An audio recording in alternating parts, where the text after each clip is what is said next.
12th century AD, The Palace of Crimson Dreams, Part 2.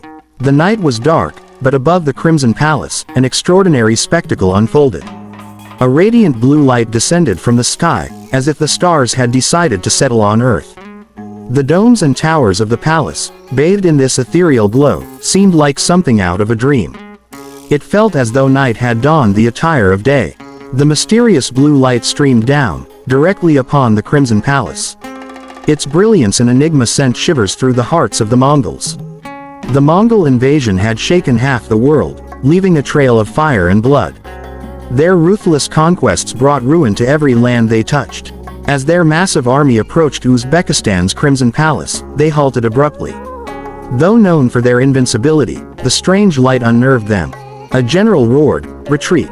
Head towards Iraq." With that, they turned their course away from the palace.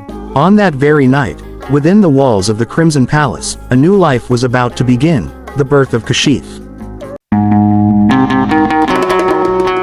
Haji Lal Chand's greed. Haji Lal Chand, a Hindu pundit, was a master of astrology and sorcery.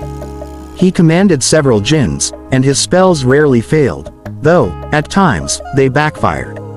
From the alignment of stars, he foresaw the Mongols' march toward Iraq and their potential conquest of India. But another revelation disturbed him: the birth of a child in the Crimson Palace, accompanied by the emergence of a mystical sapphire stone. Lal Chand knew that possessing this sapphire could make him the greatest sorcerer in the world. However, his powers were incomplete without it. To enter the Crimson Palace, he had to conceal his true identity. Craftily, he adopted the title, Haji, and disguised himself as a merchant. Thus, he became Haji Lal Chand. Lal Chand's deception and entry into the palace. Lal Chand arrived in Uzbekistan with his family, his wife, Shaista Devi, son Asim Chand, daughter-in-law Asiya Devi, and granddaughter Rukhsana Devi. The family introduced the townsfolk to wonders they had never seen before, rare marine creatures from the depths of the ocean, unseen in the landlocked Uzbekistan. Asim, skilled in medicine, became known for a powder that cured headaches instantly. His fame soon reached Aslam Sahib, the master of the Crimson Palace. Aslam Sahib summoned Lal Chand and said, "If you show me something the world has never witnessed, you shall be rewarded with honor and a high rank in my court." Lal Chand, seizing the opportunity, unveiled a rare deep-sea creature, the anglerfish, known for the glowing appendage on its forehead. Amazed, Aslam Sahib exclaimed, "Subhanallah, what a marvelous creation! I could never have imagined such a creature. You have won my heart. From this day, you and your family are our honored guests." Lal Chand's hidden agenda. Inside the palace, Lal Chand wasted no time searching for the sapphire stone but found nothing.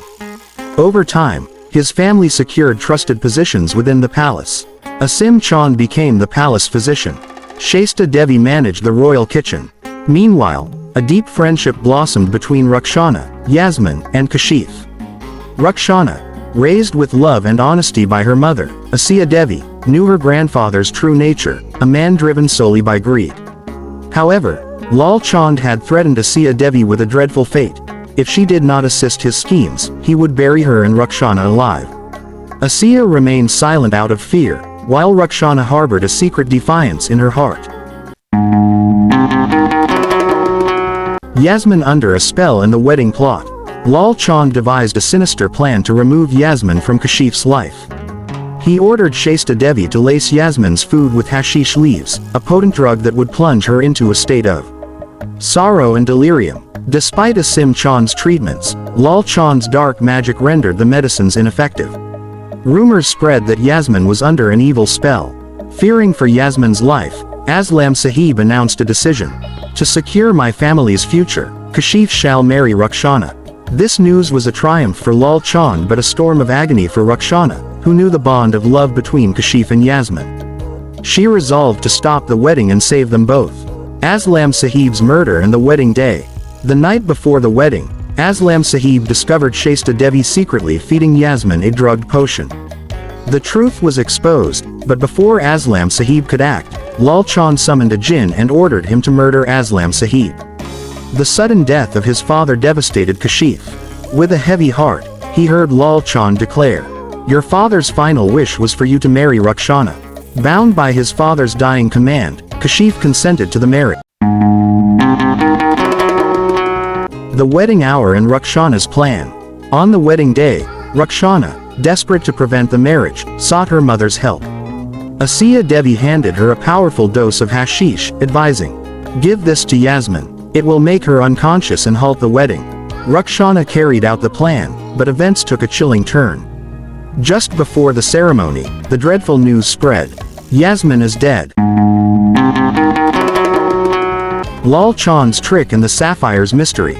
Lal Chand, ever cunning, placed a fake sapphire stone in Yasmin's lifeless hand, hoping to confuse Kashif. When Kashif arrived, he saw the familiar blue glow from Yasmin's palm and froze in shock. But Lal Chand was equally astounded. The fake stone emitted a radiant, genuine sapphire glow. That glow enveloped Kashif, pulling him into a mystical dimension. This was the same journey you read about in Part 1. The final battle and the sapphire's secret. Kashif, having shattered the sapphire stone and returned from his mystical quest, discovered Yasmin was gone. Rukhsana revealed the truth. Lal Chand has taken Yasmin to the island of Malta and demands the sapphire stone in exchange for her life. Kashif replied firmly, "I broke the sapphire. It no longer exists. But even if I could restore it, I would never hand it to him. It would only bring destruction to the world." Determined to save Yasmin, Kashif set sail for Malta. The Battle of Malta, the final confrontation. After an arduous journey, Kashif reached Malta, where Lal Chand awaited with an army of jinns and sorcerers. Lal Chand roared, "Give me the sapphire stone, or witness your doom." Kashif stood his ground. "I have no stone. I broke it to end your evil. The one you saw was a lie." But then, a sudden miracle. A beam of sapphire blue light burst from Kashif's eyes. The radiant energy, far more potent than any stone, obliterated Lal Chand and his entire Dark Legion into ashes. In the blink of an eye, only Kashif and Yasmin remained.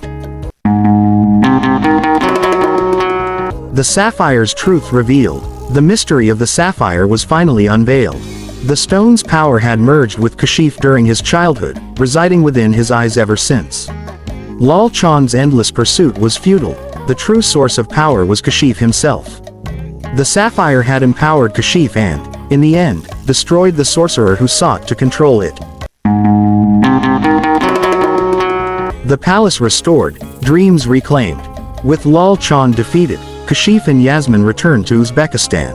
The shadows of deception and sorrow lifted from the Crimson Palace, and it once again became a place of joy and dreams. Thus ended the saga of betrayal, sacrifice, and destiny. The Palace of Crimson Dreams.